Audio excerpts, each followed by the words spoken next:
ఓం శ్రీ గురుభ్యో నమ. ఆదిత్యాది నవగ్రహ దేవతాభ్యో నమ. శ్రీ పరాభవనామ సంవత్సరంలో మీనరాశి వారికి ఏ విధంగా ఉంది అని చూద్దాం.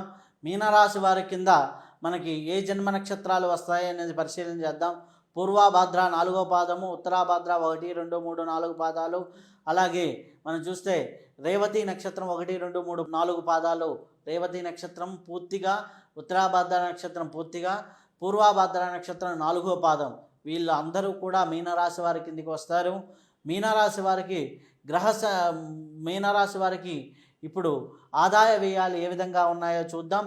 ఆదాయ పరంగా చూసుకున్నట్లయితే 14 ఆదాయంగా కనిపిస్తూ ఉంది, వ్యయం 11గా కనిపిస్తూ ఉంది. అంటే ఆదాయం కంటే వ్యయం చాలా తక్కువగా కనిపిస్తూ ఉంది. రాజ్యపూజ్యం 7, అవమానం 2గా కనిపిస్తూ ఉంది. రాజ్యపూజ్యము చాలా బాగా ఉంది, ఆదాయాలు కూడా చాలా బాగున్నాయి. కాబట్టి చాలా అద్భుతమైనటువంటి ఫలితాలు కనిపిస్తాయి అనేసి ఆదాయ వ్యయాల పరంగా మనకు తెలుస్తూ ఉంది. కాబట్టి కొద్దిగా జాగ్రత్తగా వ్యవహరించుకుంటే ఈ సంవత్సరం అన్ని విధాలుగా మంచి ఫలితాలు పొందవచ్చు ఆదాయ వ్యయాల పరంగా. అలాగే రాజ్యపూజ్యం, అవమానాలు 2 మంచి ఫలితాలు ఇస్తున్నాయి. కాబట్టి చాలా వరకు మంచి శుభదాయకంగానే కనిపిస్తుందని చెప్పవచ్చును.